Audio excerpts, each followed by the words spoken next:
Studies show divorce is the second most stressful life event a human can go through, second only to losing a spouse. I lived that statistic. 16 months ago, I didn't know who I was, what I wanted, or how to feel normal again. Today I do, and in this video I'm going to show you exactly how I got from there to here. And what nobody warned me about along the way.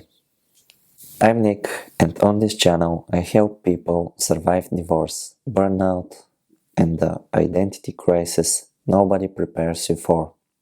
Every video is built on real research, philosophy, and my own lived experience.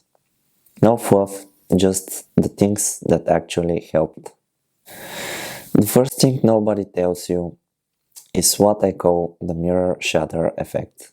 The moment you realize the person you thought you were was mostly a reflection of your relationship. There's a book called Attached by Amir Levine.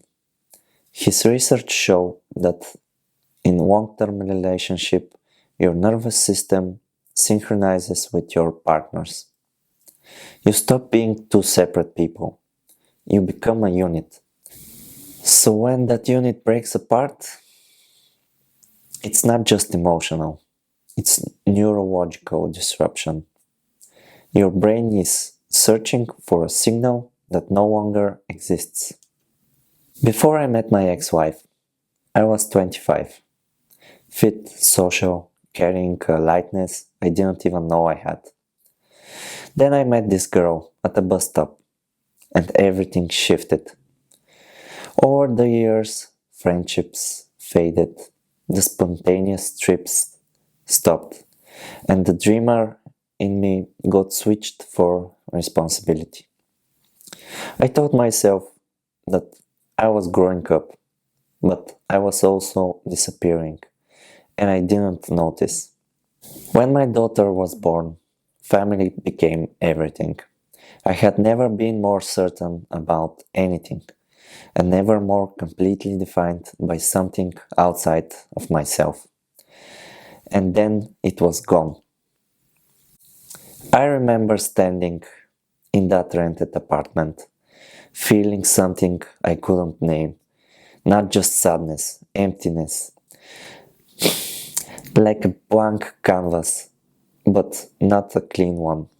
The silence was unbearable, so I filled it with audiobooks, podcasts, music, anything to outrun the one question I wasn't ready for. Who am I now? Depression hit hard. There were dark moments where I thought about making it all stop, but I couldn't do that to my daughter. So I performed, I showed up, I made sure she never saw me fall apart. All while feeling completely hollow inside. That's where Viktor Frankl comes in, a psychiatrist who survived the Nazi concentration camps and wrote Man's Search for Meaning. He said, "Those who have a why to live can bear almost anyhow. My daughter was my why. She didn't save me from the collapse, but she gave me a reason to survive it long enough to start rebuilding." That's the Mirror Shatter Effect. You don't just lose a relationship, you lose the version of yourself that existed inside it. And until you name it, you can't begin to do anything about it. The second thing nobody tells you about is what I call the Rebound Loop. It's not what you think it is. Most people assume rebounding means dating too fast.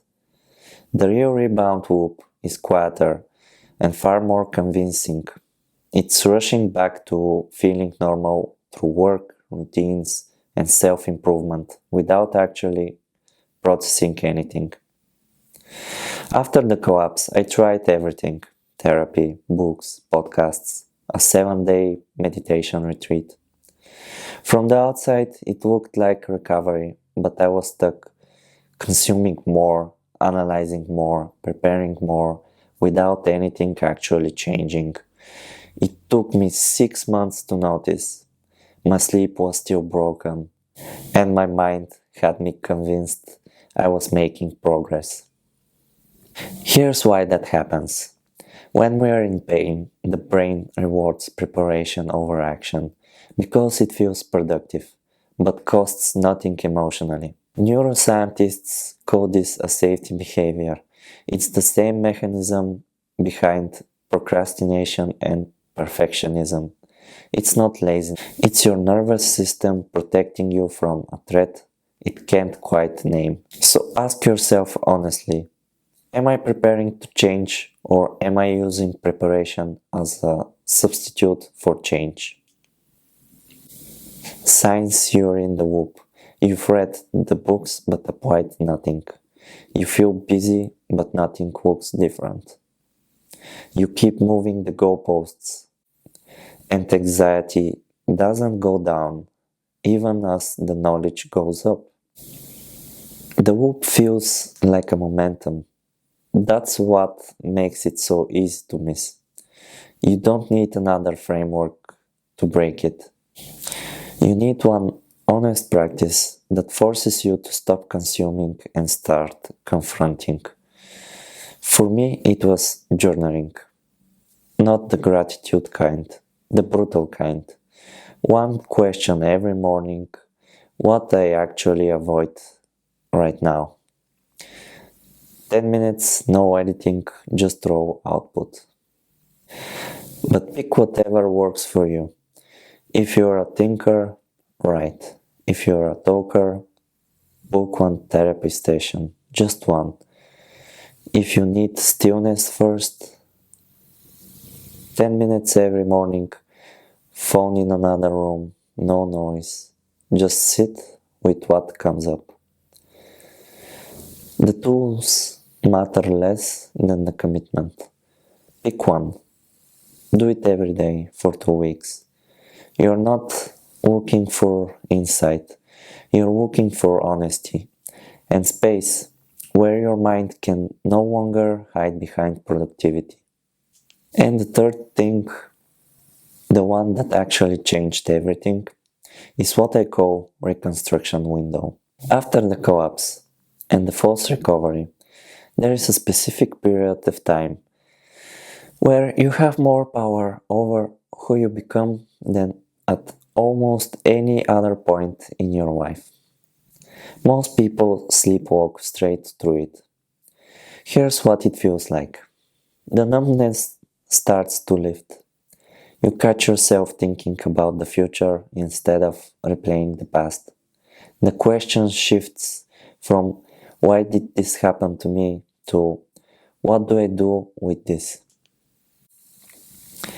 For me, it was a Tuesday morning.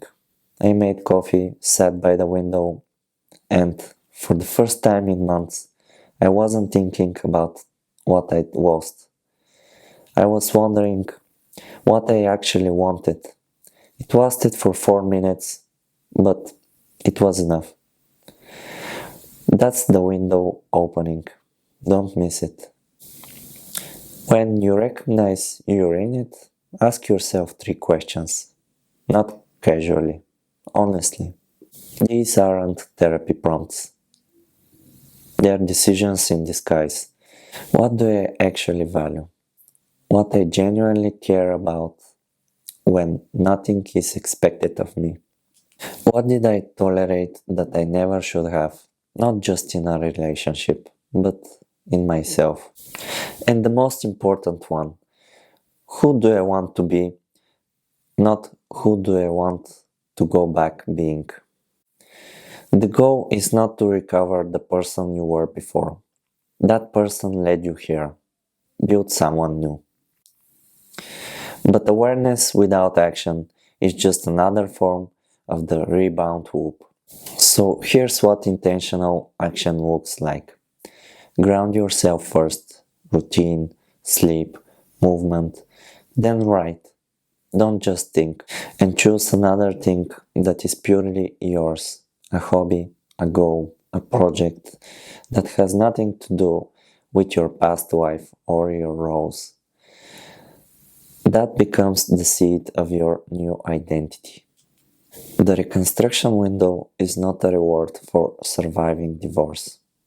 It's available to everyone, but only to those who are paying attention. Marcus Aurelius wrote, "You have power over your mind, not outside events. Realize this and you will find strength." The divorce was outside event. What you do inside the window, that's yours entirely. When I was sitting in that empty apartment 16 months ago, I thought the worst thing had happened to me. Now I know. It was the moment my wife actually started. Divorce doesn't have to break you permanently. It can be the thing that finally forces you to build something real. The Mirror Shatter Effect, the Rebound Loop, the Reconstruction Window. These are three things I wish someone had sat me down and explained on day one. I hope this video is that conversation for you. If you find this helpful, please check out my previous video as well.